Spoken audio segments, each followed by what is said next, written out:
Sting operation मैंने life में बहुत सारे किए। अभी जैसे जी न्यूज़ के अंदर एक बड़ा स्टिंग ऑपरेशन मेरा था, ऑपरेशन नीट के नाम से।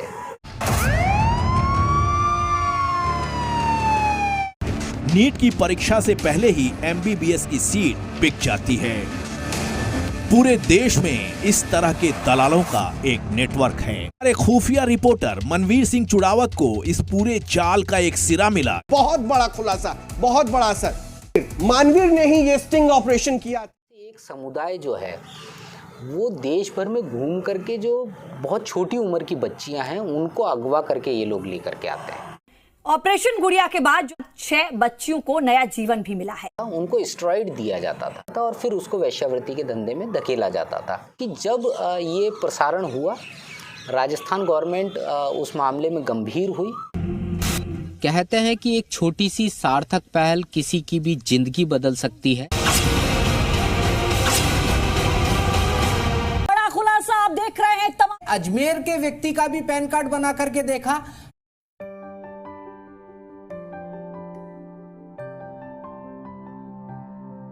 चौपाल गॉसिप में आपका स्वागत है। मैं हूं इमरान और आज हमारे साथ है जी न्यूज़ के ब्यूरो हेड मनवीर सिंह चुड़ावत जी। इनसे जानते हैं इनके सफ़रनामे के बारे में। दादा, कहां से शुरुआत हुई पत्रकारिता की? देखो क्या है कि पत्रकारिता जीवन में आना, कई लोग होते हैं जो बाई चॉइस आते हैं और कई लोग होते हैं जो बाई चांस आते हैं। मेरे अगर पत्रकारिता जीवन की शुरुआत की मैं बात करता हूं तो मैं बाई चॉइस नहीं, बाई चांस आया। 97 में मेरा ग्रेजुएशन हुआ और ग्रेजुएशन के बाद में मैं मार्केटिंग के अंदर जो बड़ी कंपनियां रहीं, चाहे मोदीज़ रॉक्स की बात करते हैं, माइको, अशोक लीलैंड, ऐसी कई बड़ी कंपनियों के साथ में मैंने मार्केटिंग का काम देखा। एक समय ऐसा आया जब ये सारी चीज़ें ख़त्म हुई और फिर कहीं जा कर के मेरे पत्रकारिता जीवन की शुरुआत कुछ अलग अंदाज में हुई। बेरोज़गार था, डिप्रेशन में था। बड़े ब्रदर एक दिन स्वामी न्यूज़ के जो मालिक हैं कमल प्रकाश जी, उनके पास में किसी काम से गए और वहाँ पर एक छोटी सी बातचीत हुई। उन्होंने कहा कि मेरा छोटा भाई है, परेशान। कमल जी ने कहा कि आप मेरे पास भेज दो, मैं देखता हूँ क्या कर सकते हैं। और यहाँ से फिर स्वामी न्यूज़ के साथ जुड़ा, जो लंबा एक सफ़र रहा और मेरे जीवन का टर्निंग पॉइंट भी रहा जी। स्वामी न्यूज़ में जब शुरुआती दौर के अंदर आया था तब पता नहीं था कि पत्रकारिता होती क्या है। पत्रकारिता की कोई औपचारिक शिक्षा मैंने नहीं ली थी, केवल सिंपल एक कॉमर्स ग्रेजुएट था। लेकिन फिर बहुत सारी चीज़ें समय के साथ होती गई, सीखते गए और इस तरीके से ये सफ़र जो है वो वहाँ से शुरू हुआ। स्कूली शिक्षा कहाँ से हुई? ग्रेजुएट आपने कहाँ से किया? स्कूली शिक्षा मेरी अजमेर के अग्रवाल स्कूल से हुई और ग्रेजुएशन मेरा श्रमजीवी कॉलेज से हुआ। उसके बाद छात्र राजनीति में एक लंबा समय मैंने दिया। गवर्नमेंट कॉलेज अजमेर के अंदर पहले अखिल भारतीय विद्यार्थी परिषद के साथ लंबे समय तक काम किया। बाद में फिर प्रगतिशील छात्र संगठन के नाम से एक संगठन वहाँ पर हम लोगों ने बनाया और लंबे टाइम तक उसके साथ में जुड़ा रहा। और फिर जब प्रोफेशनल लाइफ में आया तो वो सारी चीज़ें छोड़ करके और इस सफ़र पे। स्वामी न्यूज़ के बाद फिर आपने कौन कौन से संस्थान में काम किया? स्वामी न्यूज़ के बाद काफ़ी संस्थानों में काम किया। स्वामी न्यूज़ से जब अलग हुए तो जो सरेराह भंवर सिंह जी पलाड़ा का एक सांध्य दैनिक अखबार था, उसके साथ में जुड़े। उसी दौरान फिर उनका सरेरा न्यूज़ चैनल लाने का विचार बना, तो उसकी आधारशिला रखने वालों में से एक यूँ कह सकते हैं कि उस टीम का मैं भी हिस्सा रहा। फिर उसके बाद में मैंने पंजाब केसरी बहुत लंबे समय तक काम किया। एसपी मित्तल साहब के सानिध्य में बहुत कुछ सीखने को भी मिला। साथ में इंडिया टीवी जो नेशनल चैनल है उसमें काम किया। एचबीसी न्यूज़ चैनल एक रीजनल चैनल था राजस्थान का, उसके साथ भी मैंने काम किया और बाद में फिर जी न्यूज़ का सफ़र शुरू हो जाता है। इस स्वामी न्यूज़ से जब आपकी शुरुआत हुई तो शुरुआती दिनों में किस तरह का संघर्ष आपको करना पड़ा? स्वामी न्यूज़ में संघर्ष तो बहुत किया, क्योंकि एक तरीके से यूँ कह सकते हैं कि कोई औपचारिक शिक्षा नहीं ली थी पत्रकारिता की। और वो दौर था जब हमको पत्रकार मानने को लोग तैयार नहीं होते थे। यानी कि एक बहुत साधारण सी बात बताता हूँ कि ये बोला जाता था कि यार ये पत्रकार नहीं है, ये केबल वाले हैं। अच्छा। तो उस यंत्रणा को सहना और उसके बाद भी मुस्कुराना, ये उस दौर की मजबूरी थी। लेकिन हाँ, इतना ज़रूर कहूँगा कि अजमेर की अगर मैं बात करता हूँ तो उसी केबल न्यूज़ चैनल से निकले हुए लोग केवल जिला स्तर पर नहीं, प्रदेश स्तर पर नहीं, राष्ट्रीय स्तर तक पहुँचे हैं।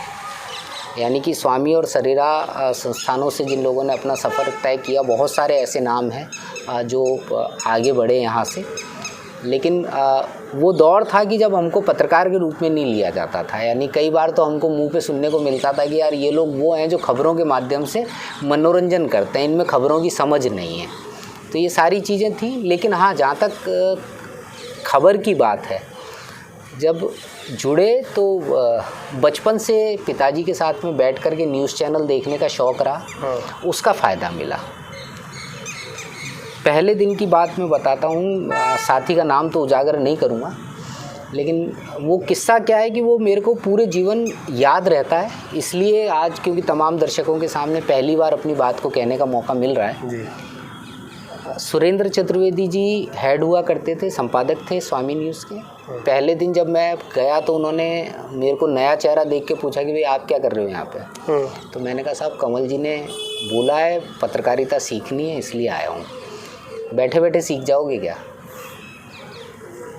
वो दौर था जब इलेक्शन हो रहे थे, लोकसभा के चुनाव थे। भारतीय जनता पार्टी से रासा सिंह रावत कैंडिडेट थे और कांग्रेस की तरफ से हबीबुर रहमान कैंडिडेट थे। मुहर्रम का जुलूस निकलने वाला था। तो उन्होंने ये कहा कि भाई आप इनके साथ जाओ और देखो कि कैसे होता है सारा काम। तो एक जो वहाँ के वरिष्ठ पत्रकार थे उनके साथ में मुझे भेज दिया गया। सुभाष उद्यान के बाहर से जब वो जुलूस निकल रहा था तो वहीं हम लोगों ने खड़े हुए और जो मेरे साथी थे उन्होंने बाइट वगैरह ली, अपनी खबर तैयार की। हम लोग वापस आ गए बैठ के, क्योंकि पत्रकारिता की समझ ही नहीं थी। यूँ कहें कि एलकेजी का बच्चा एकदम से 10वीं क्लास में आपने अपीयर करा दिया था। तो मैं बैठा हुआ था तो चतुर्वेदी जी ने वापस से पूछा कि आप क्या कर रहे हो। मैंने कहा सर आप बताएं, मैं आपने भेजा था मैं देख करके आ गया। बोले कि खबर लिखो। मैंने कहा सर आज तक मैंने कभी खबर नहीं लिखी। तो बोले अच्छा जो देखा है कभी अखबार पढ़ा है आपने। मैंने कहा हाँ। तो बोले जो देखा है ना वो कागज़ पे लिख दो। छात्र जीवन से आया था, छात्र राजनीति लंबे समय तक की थी, तो वो एक पॉलिटिकल एंगल अपने दिमाग में कहीं ना कहीं था। तो मेरी जो खबर थी वो मैंने वहीं से शुरू की कि भले मौका धार्मिक था लेकिन राजनेता इसका उपयोग करने से नहीं चूके। और एक तरफ जहाँ पर पूरा धार्मिक जुलूस चल रहा था वहाँ पर एक तरफ तो हबीबुर रहमान लोगों को शरबत परोस रहे थे, तो दूसरी तरफ रासा सिंह जी रावत और भारतीय जनता पार्टी का खेमा था, वो मिजाज पुरसी कर रहा था सबकी। तो मैंने पूरी खबर उस एंगल से बना करके और सामने रख दी। चतुर्वेदी जी ने उस खबर को पढ़ा और फिर उसको बुलाया। हमारे जो वरिष्ठ साथी थे बोले ये नया लड़का आया है, इसकी खबर का एंगल देखो आप। बोले इसको लिखना नहीं आता है लेकिन इसका जो एंगल है उसको देखो और इस खबर को इस एंगल पर तैयार करो। साथी नाराज़ हो गए हमसे। उन्होंने बोला कि आज के बाद में खबर में इंटरफेयर मत करना और वो सारी चीज़ें रही। उन्होंने मेरी उस खबर को महसूस करके डस्टबिन में डाला। वो खबर आज भी मैंने उठा करके साफ़ करके और मेरे पास रख रखी है। अच्छा। क्योंकि वो मेरे पत्रकारिता जीवन में पहली बार जब मैंने कलम चलाई थी तो वो मेरी खबर थी जो आज भी मेरे पास में सुरक्षित है। त्रुटियां उसमें बहुत है लेकिन मैं ये मानता हूँ कि उसमें जो त्रुटियां थी उन्होंने सीखने का हौसला दिया और आज मैं यहाँ तक पहुँचा। मैंने पहले दिन की आपको बात बताई, अब उसके अगले दिन की बात बताता हूँ। अगर वो दिन अगर मेरे जीवन में नहीं आता तो मैं यहाँ नहीं होता। अच्छा। और वो बात वहाँ से शुरू होती है कि उसके बाद में ये हुआ कि लोकसभा चुनाव के लिए मतदान होना था। शाम को मीटिंग हुई और मीटिंग करके ये तय हुआ कि भाई एक एक एरिया एक एक रिपोर्टर के पास जाएगा। तकनीक इतनी विकसित नहीं थी तो हम लोग डी लाइव करते थे। डी लाइव का मतलब है हम डीवी पर लाइव की तरीके से उस चीज़ को रिकॉर्ड करते थे। और जब हम स्टूडियो आते थे तो केवल हमारी जो डीवी होती थी, कैसेट होती थी, वो हम अपने वहाँ स्टूडियो में देते थे और उसको वो एज इट इज़ प्ले कर देते थे। वहाँ पर एडिटिंग का कोई ऑप्शन नहीं था। अगर मैंने गलत बोल दिया तो वो गलत जाएगा। अब क्योंकि शुरू से समाचार देखने का भी शौक़ था और बाकी चीज़ें भी थी, तो ये यानी कि शायद मेरे जिस दिन मैंने स्वामी ज्वाइन किया था उसके तीसरे दिन की बात है। तो वो एक डीवी और एक ललित कैमरामैन हुआ करते थे, उनको हमारे साथ में भेजा। और उस दौर के अंदर आपको ध्यान होगा MD 9000 एक कैमरा हुआ करता था बड़ा सारा, जो कंधे पे रख के ऑपरेट होता था, है ना।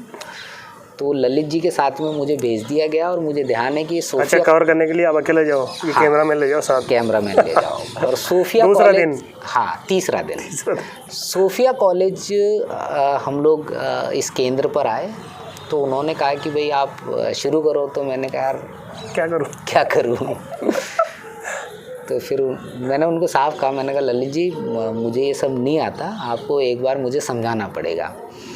तो उन्होंने कहा कि आप एक काम करो, टीवी में जैसे बोलते हैं, आपने कभी मतदान वगैरह की खबर देखी होगी। मैंने कहा हाँ देखी है। तो बोले वैसे सामने आके बोलना और उसके बाद में घूम करके पीछे आ जाना, मैं इसकी स्क्रीन खोल दूँगा, जो कुछ दिख रहा है उस पर लाइव कमेंट्री करते चलना। मैंने कहा ठीक है साहब।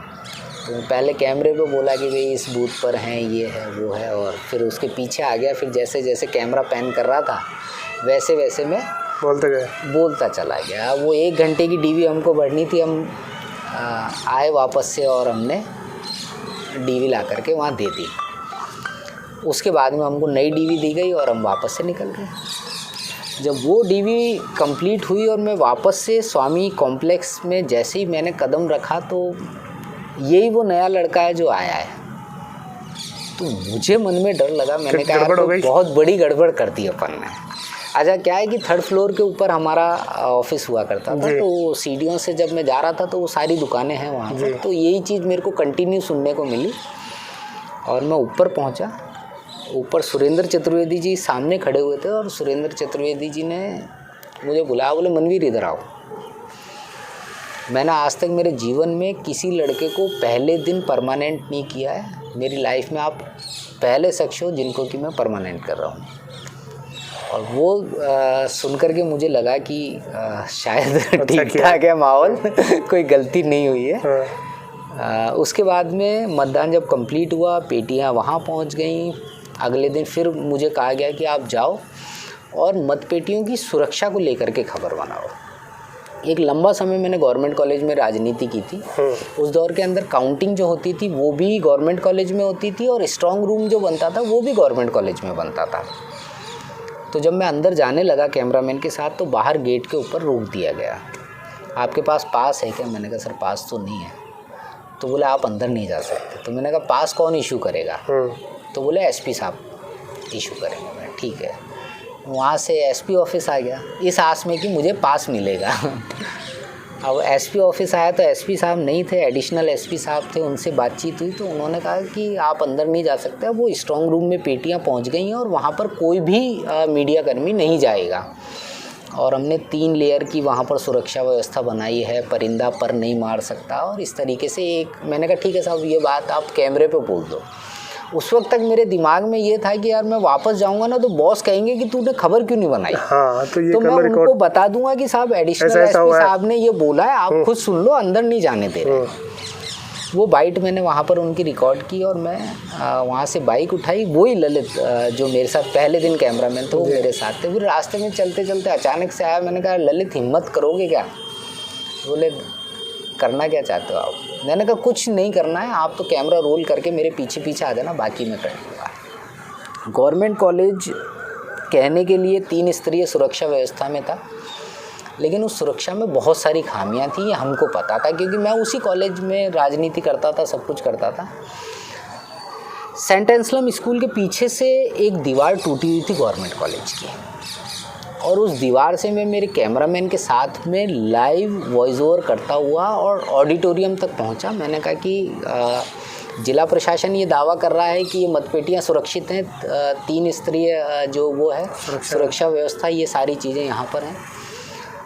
जबकि सच्चाई मैं आपको दिखा रहा हूँ कि मैं ये ऑडिटोरियम के बाहर आज पहुँचा और ये सामने जो है ऑडिटोरियम है और इसी के अंदर जो स्ट्रांग रूम है और वहाँ पर मतपेटियाँ हैं। तो मतपेटियों की सुरक्षा को लेकर के जिला प्रशासन कितना गंभीर है ये मैंने आपको बताया। ये करके मैं वापस आ गया और मैंने लेकर के शाम को फर्स्ट हेडलाइन में हमारी खबर चल गई। प्रशासन में हड़कंप मचा। वहाँ पर उन्होंने उस दीवार को चिनवाया तुरंत रात को ही। अगले दिन फिर कहीं ना कहीं कीड़ा था दिमाग में। फिर ऐसी ही एक दीवार टूटी हुई थी आशागंज के वहाँ से, जो कि गर्ल्स कॉलेज हुआ करता था वहाँ से होती हुई और वहाँ तक जाती थी, मैं दोबारा पहुँच गया सेम उसके अंदर। उसके बाद में फिर उस खबर के बाद में जो तत्कालीन एसपी थे वो उन्होंने डिप्टी को भेजा, मुझे अपने ऑफिस में बुलवाया और फिर उन्होंने कहा कि मनवीर एक काम करो, हम आपके साथ में पूरे गवर्नमेंट कॉलेज का दौरा करते हैं, और अगर कोई और रास्ता ऐसा है तो वो हमको बताओ। तो फिर उसके बाद वो सारे रास्ते मैंने उनको बताए, बंद करवा दिए और फिर वो बंद हुए। तो ये यानी कि ये सारी चीज़ें उस दौर के अंदर थी और उस दौर में करने का हौसला इसलिए मिला कि चैनल की तरफ से मुझे अच्छा सपोर्ट मिला। यानी कभी ये नहीं हुआ कि यार प्रशासन में हड़कंप मचेगा, हमको तकलीफ़ होगी, इस खबर को रोक देना चाहिए, कभी नहीं हुआ। और इस तरीके से सफ़र शुरू रहा जो आज तक है। और स्टिंग ऑपरेशन मैंने लाइफ में बहुत सारे किए। अभी जैसे जी न्यूज़ के अंदर एक बड़ा स्टिंग ऑपरेशन मेरा था, ऑपरेशन नीट के नाम से। नीट की जो परीक्षा होती है MBBS में एडमिशन के लिए होती है और इसमें सॉल्वर गैंग्स सक्रिय होते हैं। अलग अलग जगह से बहुत सारी खबरें हर साल आती हैं कि सॉल्वर गैंग्स पकड़े गए, लेकिन कभी भी किसी ने ये जानने की कोशिश नहीं की कि ये लोग काम कैसे करते हैं, किस तरीके से ये किसी एक बच्चे के स्थान पर दूसरे बच्चे को बैठा देते हैं। और इस पर जब हमने काम किया तो लगभग 1.5 साल का समय लगा। और उस 1.5 साल के अंदर जो अजमेर रेंज के IG रहे एस सेंगाथिर, इनका सबसे अच्छा सहयोग रहा मुझे। एक तरीके से मेरा स्टिंग ऑपरेशन था और उनका डिकॉय था। हम लोगों ने साथ में इस स्टिंग ऑपरेशन में काम किया और हमने उसको परत दर परत खोला कि किस तरीके से पैसे का लेन देन होता है, किस तरीके से फॉर्म ये लोग भरते हैं, उस फॉर्म के अंदर जो वास्तव में कैंडिडेट है उसकी फ़ोटो की जगह किसी और की फ़ोटो लगती है, वो फ़ोटो कैसे एडिट होती है कि उसको देख करके कोई पहचान नहीं पाए कि ये लड़का कौन है और ये लड़का कौन है। लकीली उसके अंदर गिरफ्तारियां हुई, लगभग 150 गिरफ्तारियां राजस्थान में हुई और पूरे देश की अगर हम बात करते हैं तो लगभग 550 गिरफ्तारियां हुई। और मेरा सौभाग्य था कि जी हिंदुस्तान और उसके साथ साथ हमारे जितने रीजनल चैनल हैं, शायद इकलौती वो खबर ऐसी रही है जी के इतिहास में कि वो सारे चैनल्स पर सेम टाइम रिलीज़ हुई। समाज में अगर कोई बुराई व्याप्त है तो केवल एक घटनाक्रम को दिखाना मात्र पत्रकार का उद्देश्य नहीं है। तो मैं कोशिश करता हूँ कि कुछ अच्छी खबरें, कुछ अंदर की खबरें निकाली जाएं। स्मैक को लेकर के एक बहुत बड़ा स्टिंग ऑपरेशन उस समय में मैंने किया, जिसमें जेल में बंद एक बहुत बड़े अपराधी जो कि आज भी जिसका बहुत बड़ा नाम है, उनके एडवोकेट ने बाकायदा मानहानि का नोटिस भी दिया। अच्छा।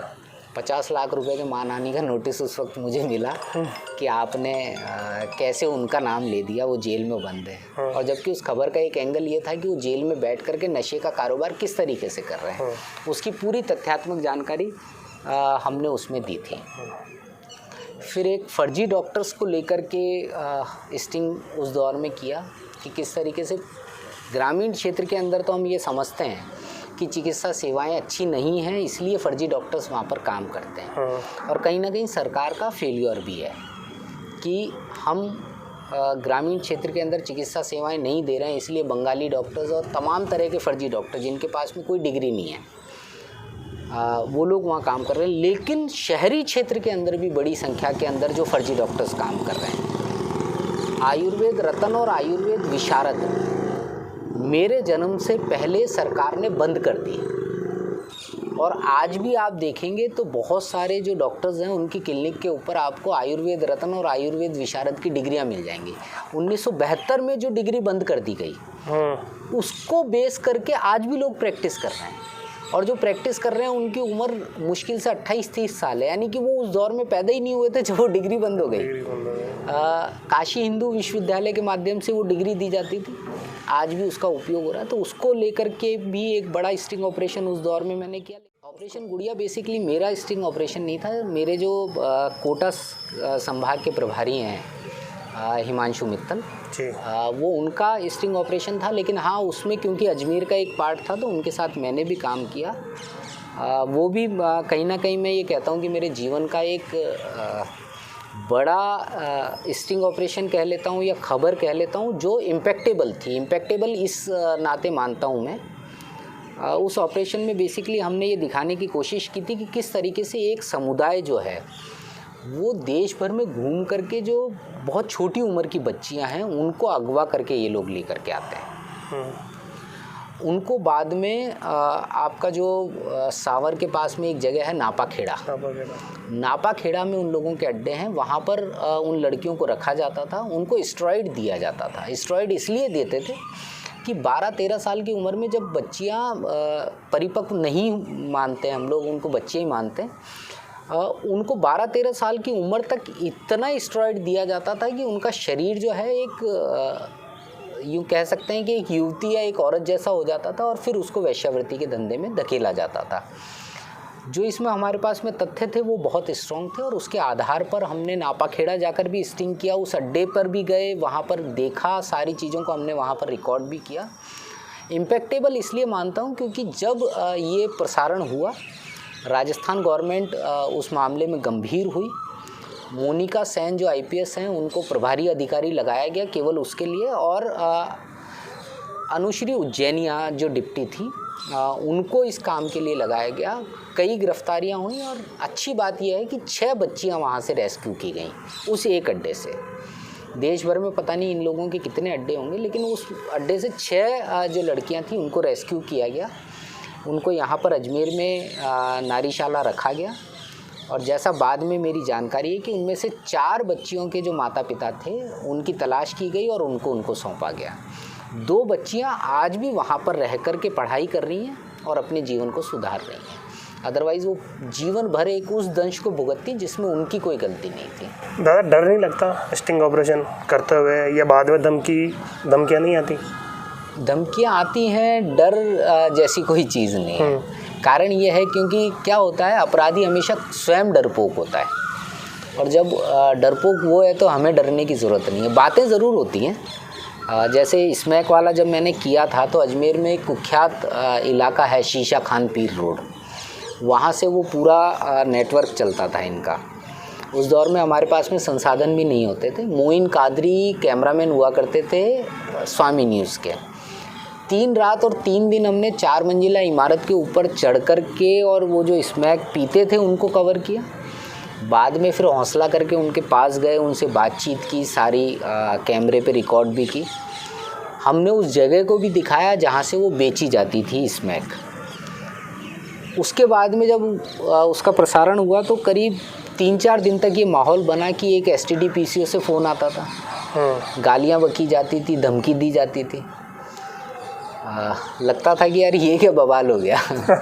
लेकिन उसके बाद में फिर एक दिन शाम को अपने एक मित्र के साथ में वहीं जा कर के बैठा 3-4 घंटे, वहीं पे बैठ के चाय वाय पिए एक सार्वजनिक चबूतरे के ऊपर, और उसके बाद में फिर मुझे कभी फ़ोन नहीं आया। अच्छा। तो मैं ये मानता हूँ कि जो लोग अपराधी हैं, जो लोग गलत हैं, डर उनमें है, हमको डरने की ज़रूरत नहीं है। हमारे में तो सच्चाई का हौसला हमारे साथ में है। तो मुझे नहीं लगता है कि किसी भी पत्रकार को सच्चाई लिखने से पहले डरना चाहिए।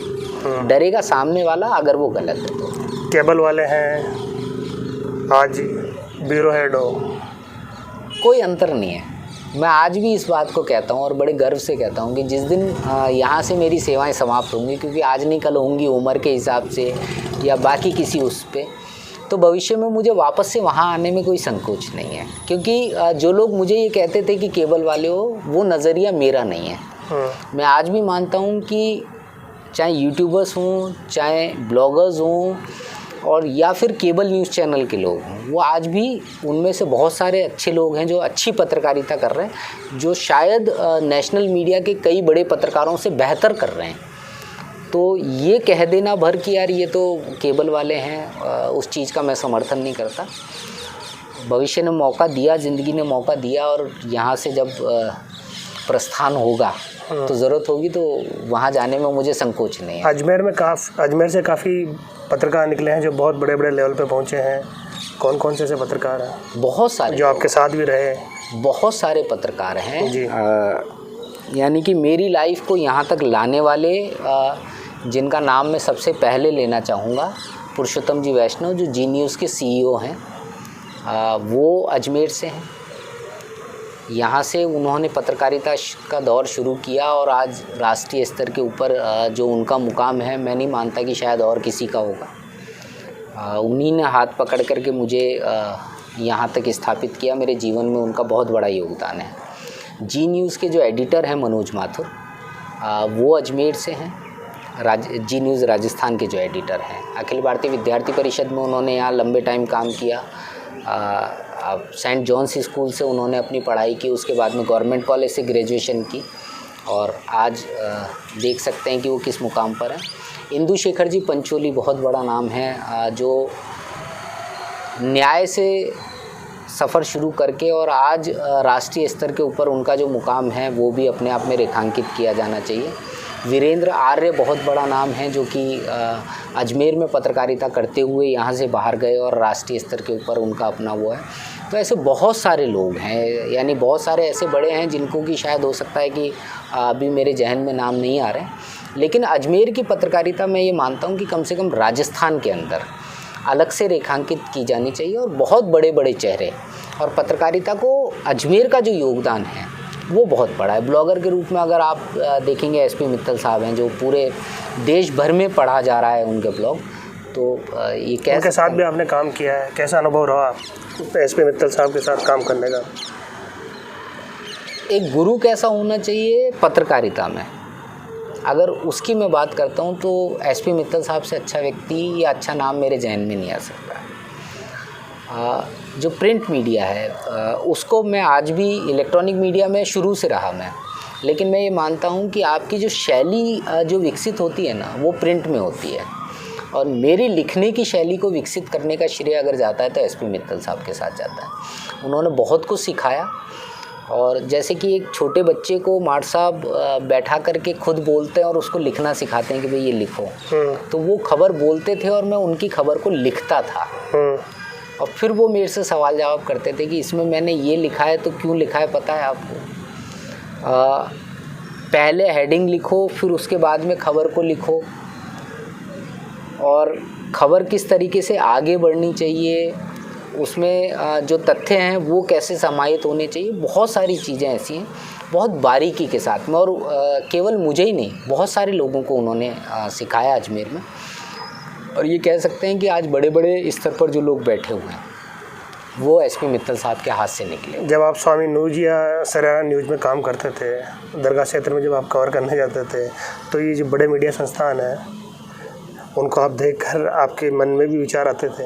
बिल्कुल आते थे साहब, और उस दौर में ये सोचा करते थे कि यार ये नेशनल मीडिया के माइक हैं, और ये कभी, यानी कि इच्छा होती थी कि यार उनसे हम ये कहें कि यार 2 मिनट आपका सर माइक दिखा दीजिए कैसा है ना। तो वो मन में थी, लेकिन फिर अपने आप को समझाते भी थे कि यार अपन केबल वाले हैं और ये सोच करके कई बार वो लगता था, और कभी ज़िंदगी में मैंने सोचा नहीं था कि एक राष्ट्रीय स्तर के न्यूज़ चैनल का माइक मेरे पास होगा और मैं उसके लिए अपनी पत्रकारिता करूँगा। लेकिन इसका श्रेय मैं फिर कहना चाहूँगा कि मैं पुरुषोत्तम जी वैष्णव जो हमारे सीईओ हैं उनको देना चाहता हूँ। अगर उस वक्त उन्होंने हाथ नहीं पकड़ा होता तो शायद मैं यहाँ नहीं होता। अलग अलग संस्थानों में मैंने बहुत सारा काम किया। नेशनल अगर मैं बात करता हूँ तो इंडिया टीवी के लिए भी मैंने काम किया, लेकिन वो एज ए स्टिंगर काम किया। आपने एक पत्रिका भी निकालते थे आप पहले, जीवन आभा नाम से? बिल्कुल। जब मैं सरेराह में था, जब सरेराह छोड़ने का मानस बनाया तो दिमाग में ये था कि यार अब क्या करना होगा। तो फिर एक विचार आया कि अपना कुछ शुरू करते हैं, और उसमें मेरा जो आइडियल था कि जिस तरीके से इंडिया टुडे आती है मैं उस तरह का कुछ करना चाहता था। और इस तरह की कोई पत्रिका अपने राजस्थान में अभी भी नहीं निकलती है, मैं ये मानता हूँ। मैंने पूरी ईमानदारी के साथ में उस दौर में कोशिश की कि ऐसी एक पत्रिका मैं निकालूं जिस पे किसी का प्रभाव नहीं हो, और बहुत निष्पक्षता के साथ में समाज में जो कुछ घटित हो रहा है मैं उसको उस पत्रिका के माध्यम से आईना बनाने की कोशिश करूं।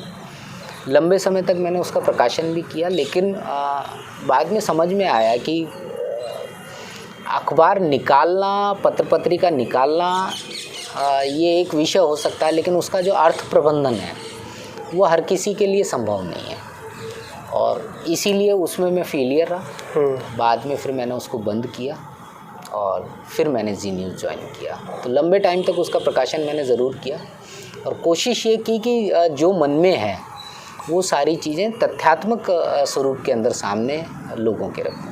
उस दौर में उसको पसंद भी बहुत लोगों ने किया। करीब करीब उसकी जो मेरी प्रसार संख्या थी वो नहीं करके 15,000 के आसपास थी।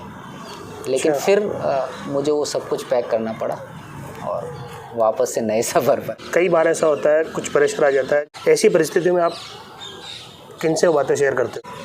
आप स्वयं किसी दबाव को महसूस करते हैं। तो जब तक मेरे पापा थे, जब तक उनकी मृत्यु नहीं हुई, तो वो सबसे मेरे यानी कि कहते हैं ना कटु आलोचक। जी जी वो थे। और बचपन में जब मैं छोटा था तो पापा के साथ में बैठ कर के रजत शर्मा जी का शो आया करता था उस दौर के अंदर। तो पापा और मैं वो दोनों हम बैठ कर आपकी अदालत है ना, वो हम देखा करते थे। जी। पढ़ने लिखने का शौक़ बचपन से था। जिस उम्र के अंदर बच्चे कहानियों की किताबें पढ़ते हैं, उस दौर के अंदर इंडिया टुडे मेरी सबसे पसंदीदा पत्रिका हुआ करती थी और मैं कभी उसको मिस नहीं करता था।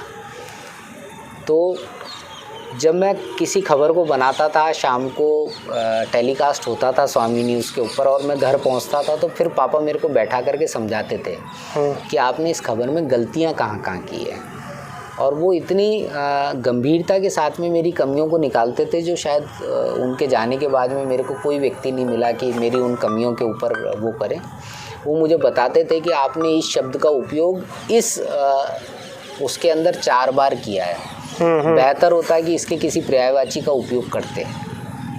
यहाँ पर आप बेवजह अटक गए या यहाँ बात को बहुत लंबा खींच लिया, इसकी जगह ये एक सेंटेंस होता कि आप अपनी उस खबर में अगर उपयोग करते तो बेहतर इम्पैक्ट आता है। तो इतना यानी कि आलोचना पापा के बाद में किसी ने नहीं की। लेकिन जब तक पापा रहे मेरी खबरों के सबसे बड़े आलोचक और मेरे सबसे बड़े शिक्षक पापा रहे और उनसे मुझे बहुत कुछ सीखने को मिला। सुरक्षा से और खास तौर पर हर नागरिक की सुरक्षा से और उसकी रणवीर सिंह चुड़ावत। तो फिर हाजिर होंगे किसी और शख्सियत के साथ। तब तक के लिए धन्यवाद।